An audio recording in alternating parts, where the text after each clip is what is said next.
This is the Panasonic GH5, actually GH5L, maybe because it comes with a Leica lens, that's why they put the L there, but this right here is supposed to solve a lot of YouTubers' woes when it comes to battery life, when it comes to color bit depth, when it comes to just overall usability. That's the key word today, usability. Let's get into this unboxing. Let's see what we got. It's a little off topic. I know you guys are used to watching 4K videos from us, 4K review videos, but this is pertinent to the channel. This is going to help you. You guys want to make money on YouTube? This right here, this is the 4K moneymaker. Let's get into this. What's going on, guys? Welcome back to the channel. Like we said, we have something important today to discuss. This is what we use for the channel so you guys can enjoy our content. Usually we use Sony cameras. I use an a6500. He used to have an a7S. An a7S II, the low light king. It's been good, but there have been too many limitations. And you know about those limitations. You're a YouTuber. You're picking up subs. There are some You've limitations. got views. Exactly right. If you want to shoot more than like 5-10 minutes or so on these Sony cameras, doesn't matter which model, 65, A7, 5 series, these little things, they overheat. Too much and too often. And they suck. That's what really sucks. So we decided to venture out, go something out of our circle, out of the Sony ecosystem. We went to the Panasonic line. What do we pick up here? It's good to always try something new. It's good to remain brand loyal because there are some perks sometimes, but at other times you just have to look at what the competitors are offering. And sometimes the competitors are offering a lot of good stuff. And in this case, we have Panasonic GH5. I picked it up. I bit the bullet. I sold my a7S II. I was thinking about all these things that Shane was talking about with his channel. Key word being, like we said in the beginning of this video, usability. Usability. I don't know nothing about cameras at all. I knew I wanted to make videos on like 4K stuff, on like some tech products. I didn't know what was happening. He talked me into getting the a6500, which is a great camera, but it kind of sucks for long length duration of recording. So I recommend the a6500 to you. But the thing is, with the way Shane uses his camera, he uses it in a way where he wants it to record and then he wants to edit and post. He wants to just have it rip. He just wants to let the file rip. And that's something that the a6500 can't offer because the a6500 and a lot of other Sony cameras are clip-based cameras where you get your shot and it's in high quality, it has amazing autofocus, but at the end of the day, if you wanted to record 10, 15, 20 minutes at a time, you can't do that because it doesn't really have the performance features of an actual video camera. But the Lumix GH5, the Panasonic, that's where this guy right here comes in. No recording limit.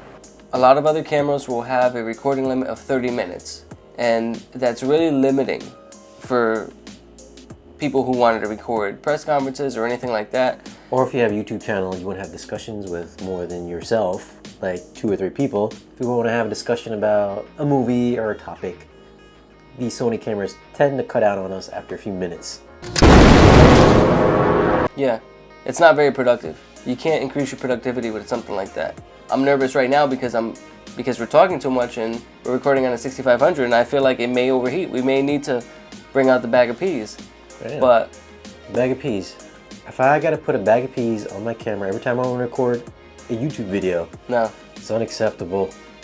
But let's do this. Let's unbox this thing. Let's see what kind of stuff we get. That doesn't sound like $1,500 well spent. Alright, so right now Shane is recording me on the A5100 and we are unboxing a Panasonic GH5L, and the L stands for the fact that there's a Leica lens inside this box here. Now, I must admit, this is, you know, very, very satisfying. I mean, you take a look at what the camera offers. I mean, you take a look at the fact that it's got unlimited recording, that the lenses are smaller, that the lenses are less expensive than the full frame and APS-C counterparts.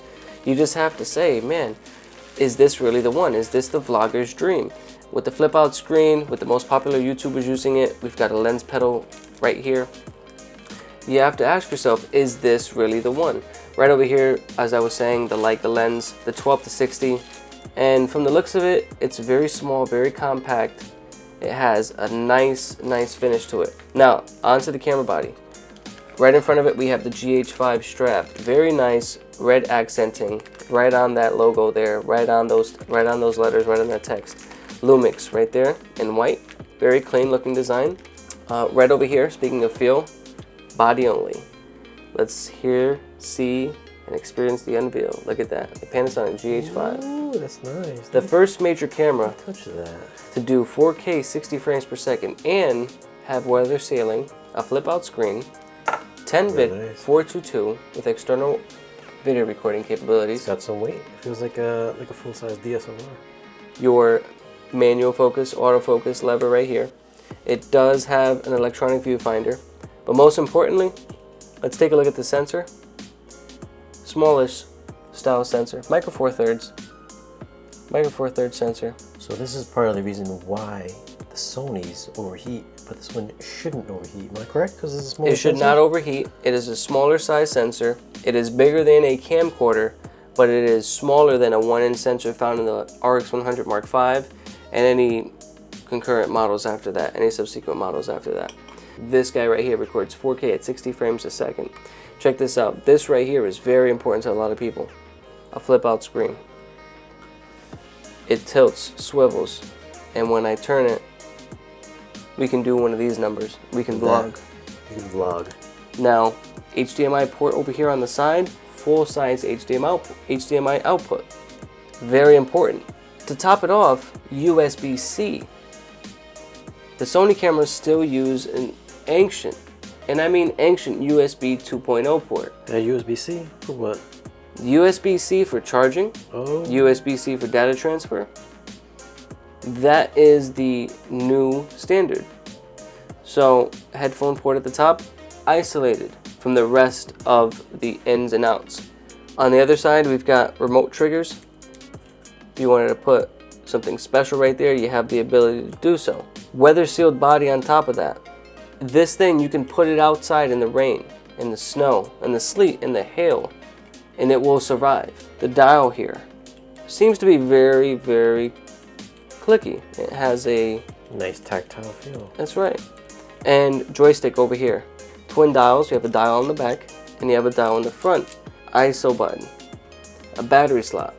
Notice, Shane, take a look at that battery slot. Could you imagine if your A6500 battery slot That's a big was that slot. big? It's a big slot for a big battery. Which means it should... Big slots are good for certain things, but not good for others. You get your lock right there. Tripod mount. Electronic viewfinder. Overall, I'm really digging the feel of this thing, man. This looks like a winner. So All right, so the other stuff we got. yeah, the battery charger, Battery charger. right? Is this one at a time? It looks like a one at a time thing. Yeah, Power cord. power cord. I'm pretty sure you can get 2 at a time from Amazon or Panasonic maybe. This is a USB-C cable. My first USB-C cable because I'm an Apple user and of course they haven't. If you're an Android user, you're used to it. Yeah. So they're up with the times. I don't know what this thing is. What the hell This is right here is some sort of mount that you would want to use if you are connecting your HDMI and you want to make sure it's secure and always open. I've never used it myself, but you guys out there will know what this is and I'm pretty sure I'm almost right in my explanation. Man. But it's very important if you wanted to do something like we're doing right now, which is using an external monitor and having an HDMI out. And then yeah, I mean we've got the battery like we said. And this, I'm actually very impressed by this lens. Take a feel for that real quick. Oh, that's nice. It's heavy. This is the Panasonic Lumix G lens. I don't know what that means. And this is the Sony 50mm APS-C lens? Or Right, frame? right. This is a The full frame APS-C. lens. Yeah, that's a full frame lens. That's right. This weighs about 3 times as much as this one. And I thought this was nice. So for the new YouTubers, the young YouTubers like myself, like us, who are using Sony cameras, or RX100 X's, you may want to look at this camera right here. It's a little bit more money, but in the long run, it's going to make your footage look better. That's what I think right now. Yeah, I don't know much about the tech specs, but there's one tech spec that's very important, which is this right there. Probably the most important. Very important for you YouTubers, for us YouTubers. We're going to spend some time with this, like a good solid week or 2. Yeah, we're gonna let you know what we think. So if you guys want to find out the full review of this camera, click on the link down below. Check out his review. It's coming very soon. Thanks for checking out the channel. Yeah. Don't forget to subscribe, comment down below, Yeah, let us know what you think about the GH5 if you own it. Also, let us know what you think about whatever camera you're using at the moment and what you aspire to be on YouTube and how you plan on getting there. Camera looks like a winner. I may have to get one myself. Let's see. I'm not sure yet. Let's see. But it does feel good.